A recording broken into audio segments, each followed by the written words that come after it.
Welcome to Finding Holiness, where we delve into timeless Torah wisdom, revealing the sacred in everyday moments. Join us on a journey to elevate your spirituality and discover holiness in every aspect of life. I'm your host, Rabbi David Kadosh, and together, let's embark on a path of spiritual exploration. I hope you enjoy this next episode. Okay, continuing with Sha'are Teshuva, the fourth principle. Harevi'i is Hatza'ar b'ma'aseh, which is actively expressing pain. Okay? So, K'mo shene'emar, the Pasuk says, Ve'gam ata ne'um Hashem, the Pasuk says, even now the word of Hashem, Hashem says, Shuvu adai b'kol levavchem, return to me with all your heart, b'chol levavchem, with all your heart, uvtzom, with fasting, ubivchi, and with weeping, uvmisped, lamentation.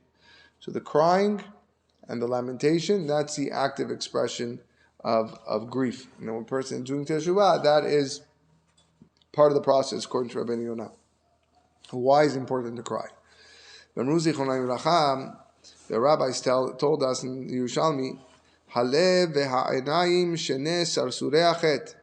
that the heart and the eyes is what causes us to sin. They are the brokers of sin. They persuade us to transgress. Like we say in Shema, don't follow your heart and your eyes. Therefore, your heart and your eyes are guilty, and that's why you have to cry. By crying and feeling emotion, that is how we atone for the sin of the eyes and the heart that led you to sin. By measure of teshuvah that corresponds to their measure of strength. Because the guilt of the heart is going to be atoned by the bitterness and the sighing and the feeling bad. When a person is feels bad, he's like, he just realized he did a mistake. So that's stemming from the heart, that reaction. Okay, that's causing him to become broken. Like the pasuk says in Shayahu, when the spirit from before me aches. Ne'emar also says, Lev nishbar v'nitke Elohim lo tivzeh. It was funny, we just quoted that pasuk just now in Mishnah Berurah. Okay, a heart broken and humbled, Hashem you will not despise. We can draw an analogy from the case of certain vessels that become tameh, that become impure. Asher im nishberu mitumatam taharu. The halakha says that if the vessel breaks, then they become purified from the tumat. Right? Once the vessel is broken, it's no longer tameh anymore. Like the pasuk says in Sefer Vayikra, an oven and a stove shall be smashed, because ovens and stoves back then were made from clay. Clay you can't kosher clay and pottery and earthenware. The only way you can kosher and make pure those items is to smash them. Utats. You have to break them and then start again from the beginning. So therefore, if a person's heart becomes tameh, person's heart becomes contaminated, so too it is purified through breaking the heart, which is grief. So that's regard to heart. Cool, huh? Yes. Va'avon ha'enayim yechupar bidma'ot, and the guilt of the eyes are atoned through the tears that a person uses to cry. K'mo shene'emar, like the pasuk says, Pal gemayim yardu einai alo shamru toratecha. My eyes, David HaMelech says, my eyes shed streams of water because lo shamru toratecha, they did not keep your Torah. Lo amar alo shamarti toratecha. It doesn't say because I did not keep the Torah, your Torah, that's why my eyes shed streams of water. Aval amru lo shamru, they did not keep your Torah. Who's they? The eyes didn't keep. He's referring to the eyes as didn't keeping the Torah. Kihem sibevu hachet, because they brought the sin by allowing us to gaze at things we shouldn't have seen. All right, I saw that cheeseburger, I wanted that cheeseburger, and I ate the cheeseburger. That's why David HaMelech says, when I did Teshuvah, I caused him to shed streams of water. There's a nice note over here that's brought down in the book that says, Sha'are Avodah states that when one sheds tears during prayer, these tears are analogous to the water libations, the nesachim. That's what they used to pour onto the Bet Hamikdash. Our prayers are compared to the mizbehot, that are compared to the korbanot that are brought in the mizbeach. So tears that accompany the prayers are like the libations of the korbanot, and these tears cause the prayer to be accepted, much like the libations cause the offerings to find favor for Hashem. And it says here, where do the tears have this power? Because they are a product of one's innermost emotions. So therefore, they reflect a longing and connection to Hashem. And that's how teshuvah. That's how tears of teshuvah bring atonement. Interesting. All right, let's just do a little bit more.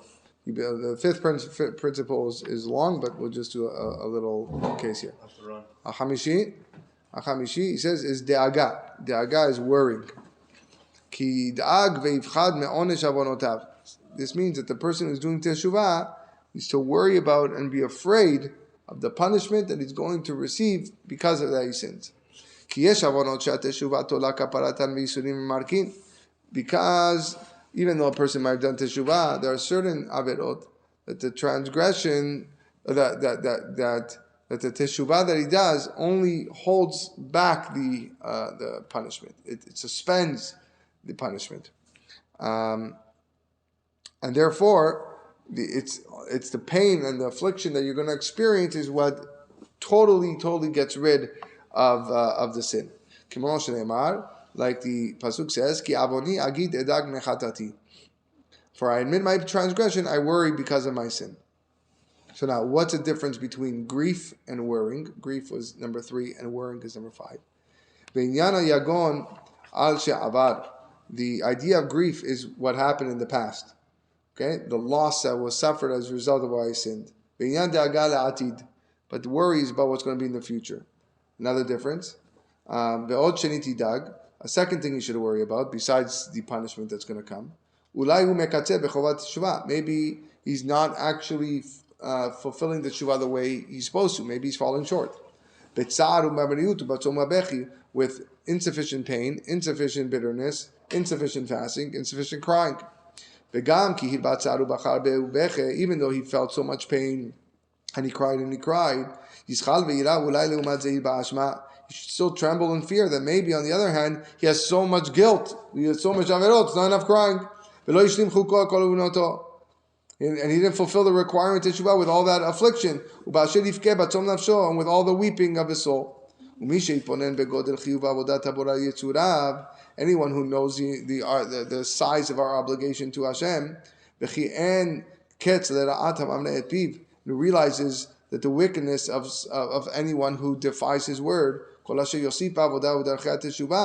however much he does in service of Hashem and falls away his teshuvah, it's still insufficient. It's few in his eyes. Shlomo HaMelech says about this, Chacham yareh v'sar merah. A wise man is fearful and turns away from evil. Be'uro, meaning, a Chacham, the nature of a wise man is, Af api she'usar merah b'chol ma'aseh kocho, even though he turns away from evil, yira ve'yischal, he still trembles. Ulai lo chilach uko v'lo nizhar kedat ma la'asot, because maybe he didn't complete the requirement of his mission, and he wasn't cautious what to do in all of his actions. Bechamo, and another pasuk, and with this he ends, Me'ikesh derachayim vehu ashir. Pasuk says that better is a poor man who walks in innocence than one who perverts his ways and is rich. Meaning, afa pishu ashir. Okay, even though the latter person is rich, the poor man who's innocent is better than the person who perverts his ways. The rabbis taught us in the Midrash, Al tefaresh chacham yareh v'sar merah. Do not explain the pasuk to mean a wise man is fearful and therefore turns away from evil. Rather meaning a wise man turns away from evil and is still fearful. Because as much as he turns away from evil, as much as he did teshuvah, he still fears. Maybe it wasn't enough. And the end of the pasuk actually proves that that's the meaning. Because it says, a fool becomes enraged and confident. Omer al midat hakesil shehi behefech min midat hachacham. The nature of the fool is opposite of the nature of the wise. Ki hakesil mitaber v'imkol zot boteach shelo yikreu avon v'nezek. Because a fool becomes upset and angry, but he's still confident that he's not going to sin, he's not going to injure. But in truth, someone who's short-tempered is likely to commit these offenses, and he's vulnerable to injury because of his anger. Shneimad, ubal chemar av pasha, a man of wrath is full of offense. V'neimad, ir perutza en choma, ish asher matzad rucho. It also says, like a breached city without a wall, so is a man with no constraint to his spirit. Meaning the practice of the fool, of the ksil, that he risks both sin and injury, but he's still fearless. But at the same pasuk, we have the practice of the chacham, of the wise person, who turns away from evil, but he's fearful. He's still scared, because he's always concerned that he was never cautious enough. And we'll continue B'ezrat Hashem next time.